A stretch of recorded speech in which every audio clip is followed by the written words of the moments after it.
So today we are going to do two watercolor paintings.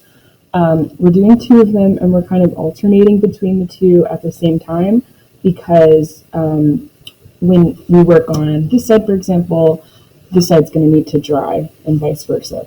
So this is a way for us to learn two skills at once, and we don't have to sit and wait around and do nothing while we wait on paper to dry.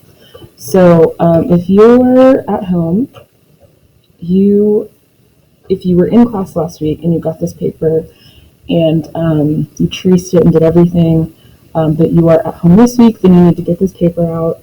It's the larger sheet and the smaller sheet that you were supposed to trace on the light table. If you are at home and you haven't gotten these ever because you've been remote the whole time, and you just don't have them, then you can use your sketchbook. You're just going to have to work smaller on the big paper. You can basically use one side of the sketchbook for one drawing and the other for the other one. So, you can take it. They both need to be in this kind of landscape orientation, so they need to be longer and not taller.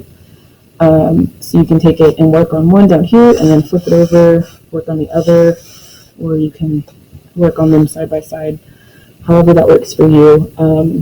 But the sketchbook will work because these sketchbooks have paper that can handle watercolor, which is awesome. To trace this, I'm going to put it on Classroom. I'll put a scanned copy of this on Classroom. You may not be able to trace it because you may not have those capabilities at home. I know some people hold them up to their Chromebook screens, but this paper may be too thick to trace on your screen. So you'll just have to be intentional with what you're drawing. I would just start with drawing from number 9 up. It's just a bunch of squiggly lines that are supposed to look like mountains, so, it's doable. I believe you can draw it. Anyways, so, just getting situated. So what we're going to draw on the left side is a flower. We're going to primarily use the colors orange and red on our palettes. And on this one, I'm going to say you can probably use whatever color you want. I'm going to use blue. I like blue. But you can pick your own. But for this one, we'll probably use the same colors. Awesome. So the first thing we're going to do is draw this paper. The tools you're going to need for today are a watercolor palette, paint brushes, something to hold your water. You need some tape, and you need the paper and pencil. So if you do have a surface to tape this to at home, that would be great. We tape down watercolor paper because if we don't, it will warp. So as I'm working, this paper might warp. Your sketchbook paper is fine. You probably don't have to tape it down. If you want to rip it out of your book and tape it, that would be cool. In the past, when I haven't had a board like this to use, I taped it to a table. Just be mindful. Don't tape it to your nice dining room table or something you're going to get in trouble for. If you have a table that is okay to do that with, then totally do it. Maybe ask permission first. Otherwise, I've used the back of a notebook. The cardboard kind of thing that's on the back of a notebook paper. That works really well for taping these down to any flat surface. You could use a cutting board even. But if you absolutely can't find anything to tape it down to, you don't have tape, whatever, that's okay. Don't worry about it. Awesome. So I have a flat brush and a round brush. I'm probably mostly going to be using the flat brush today for both of these. So the flat brush in your art kit will work. In class, we'll probably use these larger flat brushes just because we got a lot of space to cover, but the small one in your textbook is fine. Okay, cool. So the first thing we're going to do is we're going to draw our flower, and we'll kind of do it step by step. I'll break it down into pieces. Awesome. So the first shape you want to draw is a triangle right here, and your triangle should look something like this. It's kind of like a shark fin. And then you're going to start somewhere right about here, and draw another line coming out like that. So you got a shark fin and a line.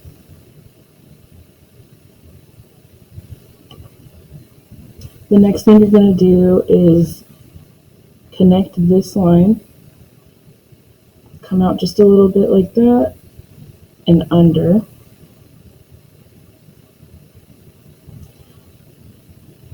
And then you're going to draw a line that goes up just like this. I don't like my line right there, I'm going to change it. Cool, mine's a little bit drastic, but you'll still go out and over. And then your next one will come up like that.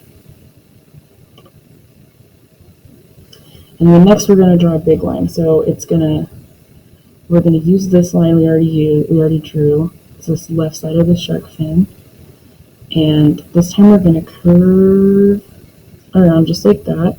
So take this line and draw a little curve. And watch how I gotta go down, up, and then down. So it's like a wave.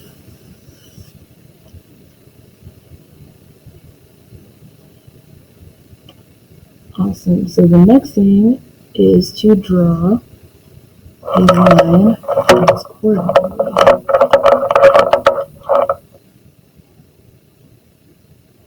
Draw another line right here. We made kind of like another. We got a lot of shark fins. Another shark fin.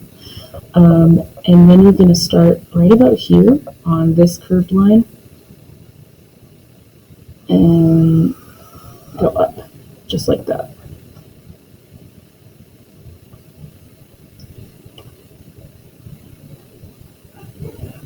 And then after you do that, you're going to take and go back to this point and draw a line that goes just like that. So we kind of have this like open space in here.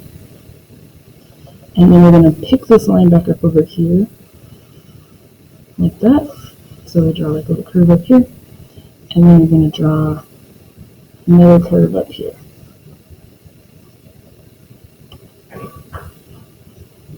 After we do that, we're going to, so if you can't tell already, these are petals, and we're going to split this one in half. So draw a triangle up here, just like that. And then take this line and connect it down, and we got another petal.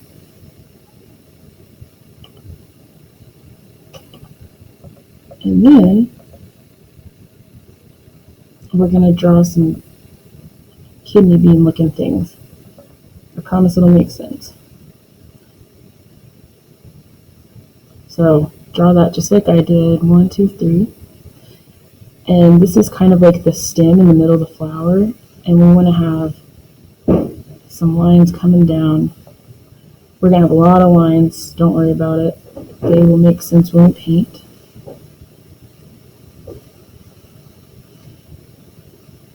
These lines, you can kind of draw whatever looks good. For me, I had mine right there. I'm going to draw another kidney bean up here. Cool.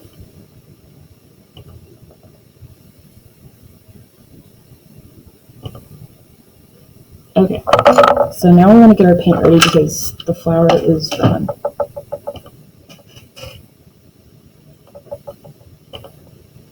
Okay, backtrack just a second. I forgot you need a paper towel. So if you want to pause the video really quick, go grab a paper towel. Whatever paper towel you have works. Tissue will work. If you have a tissue, you might want to get a couple tissues.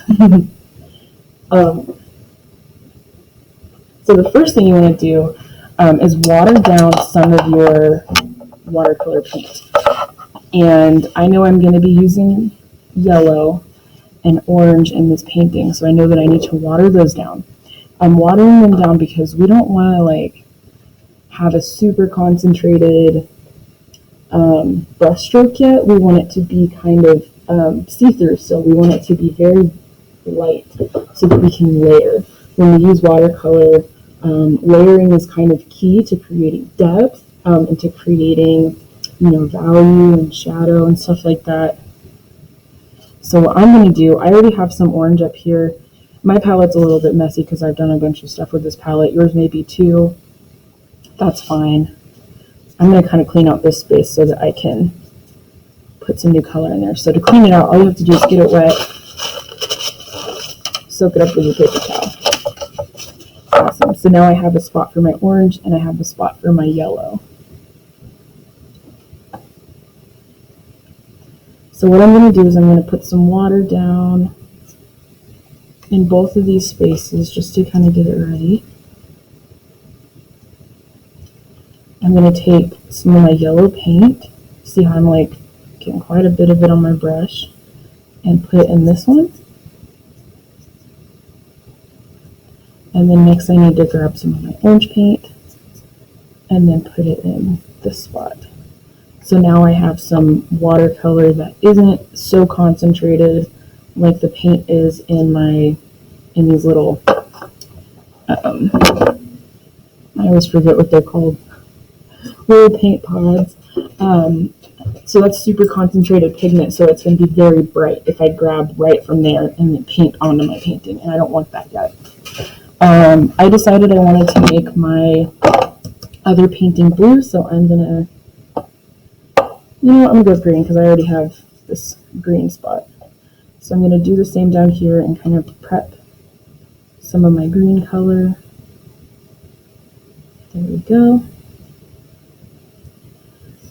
Awesome. So after you have 1, 2, 3 sides of your, or 3 little sections of your watercolor palette prepped, we can go ahead and kind of start painting. Let's see. Okay, I'm going to start with this painting because this one will take the longest to dry. So the first thing I'm going to do is grab some of my green paint, and this will make sense once we get going, so just trust me on it. But instead of going like number by number, we're going to paint like 2 through 9 first, and 2 through 9 here on the scale. When we do it again, we're going to paint 3 through 9, and then paint 3 through 9 on the paper.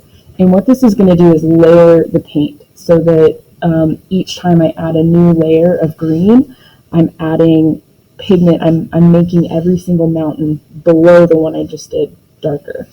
So I know sometimes it doesn't make sense when I explain, so let me just show you. So to start this, you'll notice, let's see, there's number 1, I think, yeah, and leave that one white. So what we're going to do is just put a light wash on this whole thing. And you can see since I grabbed my paint from this section right here, it's light. I don't have, like, I'm going to kind of mess mine up and show you what'll happen. If I grabbed it from my palette directly, it would be that dark. And I really don't want that yet because that color is going to be later on our scale. So right now I just want a very light wash. And that's why we're using it from one of these little sections instead of our little paint pod. Awesome. So this first step is really easy. We're just covering the whole thing. You're going to do the same with the scale. Remember to leave this first box white, and then you can just paint your scale just like that. Just took me like 2 brush strokes. Awesome. So after you do that, we're going to move over to our flower painting. Oops, sorry, my computer's kind of having a moment.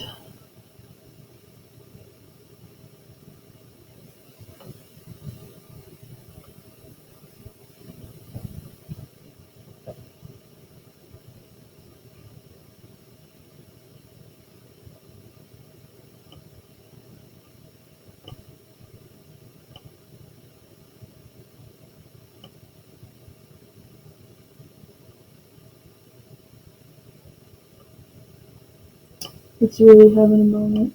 Okay, here we go.